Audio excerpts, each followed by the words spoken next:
I'm the Reverend Guy Lemus from the Diocese of Los Angeles. I'm a deacon there. I've been involved with the Call to the Wall since it first started about 8 years ago. I think what I'd like to say, just a little background about one of the reasons we thought it was important to begin this journey and to be a witness in the world. We are often called today by our presiding bishop, we are the Episcopal brand of the Jesus movement. And so we are witnessing in the world, and we are on the way of love. And so we can't just talk about love. We actually have to show by our actions and our words. They'll know we are Christians by our name. And so as the song goes, so we are here today to witness to the world, to raise up our brothers and sisters who are immigrants in the world, who, as we go to the wall, is a symbol of the separation for many of families. Mexico used to be California, and so when we started this, one of the narratives that we often want to focus on is the understanding that there are some very unique barriers when it comes to particular immigrant groups, and we want to hold them up and understand that the pain and the history and the struggles that continue to be struggles that we want to walk hand in hand with our neighbors to better understand them and help other people understand them, because to have reconciliation, you also need truth. To have reconciliation, you need compassion and mercy, and to have reconciliation, you need justice. So we're out here today working in God's vineyard, remembering that we're all children of God, we're all called to love, and yes, we love our immigrant brothers and sisters across the border, and we hope for a world where we all recognize we are one in God and we are all loved by God. Thank you.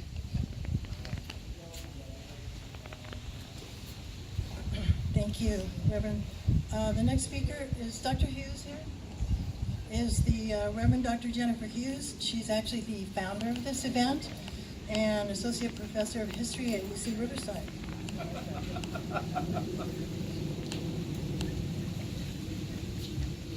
Hi. So this event really began as a kind of dream or a vision to bring people to physically witness the wall. And I want to remind everyone that that wall has been there for a long time.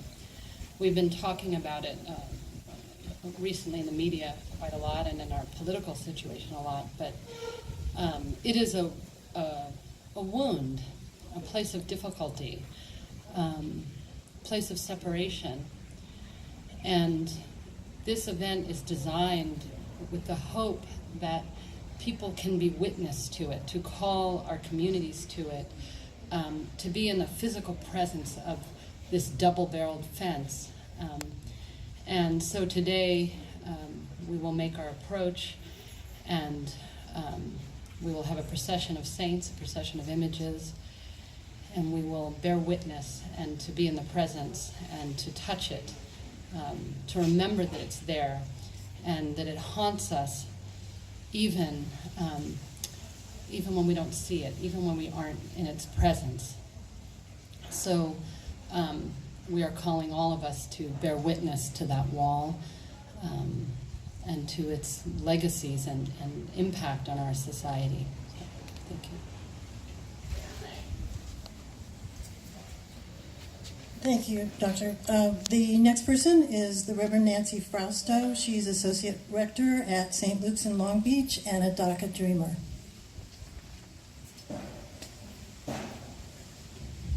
Thank you all for being here. This event, aside from it being personal to me, is a reminder for all of us how important it is to be in action. For people of faith to pray with our feet. Not just inside our churches, where it's safe, but actually go to where the people are, where the suffering is. And that wall, as you heard before, is a reminder to all of us of a big wound, something that we need to heal. The separation of families is something that affects so many people in this country. The separation of my family as a dreamer in this country. And people always ask to hear stories, but I'm not here to tell you just my story. Let me tell you the story about the over 700,000 dreamers in this country who pray hope that one day they can go back to their country of origin to meet their grandparents and be able to come back into this country. Or the story of the over 11 million undocumented immigrants in this country who give so much to this country, who love this country. All of us have adopted this country as our own. So as we walk to the wall, as we pray with our feet, we pray that love will be more powerful than any fear, than any hatred. Love is what's going to make it possible for families to be reunited, for people to feel safe in this country. So I thank all of you, and I ask you to, wherever you're at, whatever your faith is, whatever your relationship with God is, have a relationship with something greater, which is love. And that love, the love for the neighbor, the love for the other, whether you believe in God or not, doesn't matter, just love. Love your immigrant brothers and sisters. Love the people who are across that border in a country where there's so much violence that people are disappearing every day. Pray, love, be present. Don't ignore the violence. Do something to change it. That's why this event is so important. We're out there walking, we're out there praying, we are witnessing, and we are making a commitment to make a difference in this world. Thank you. And our final speaker today to wrap up our press conference is the Very Reverend Penny Bridges. She's Dean of St. Paul's Episcopal Cathedral here in San Diego.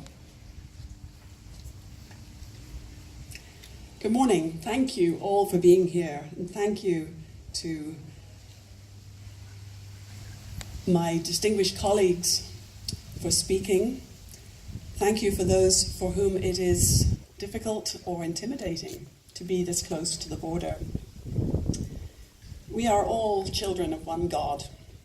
We join our voices together today as one in lamenting all that separates us, all that oppresses and marginalizes human beings. The Way of Love caravan will be leaving here at 12:30 for Borderfield State Park, and we will leave our vehicles and walk together across the beach to Friendship Park, to the fence, the border wall, praying the final stations of the cross as we begin this Holy Week, when we remember the journey of Jesus.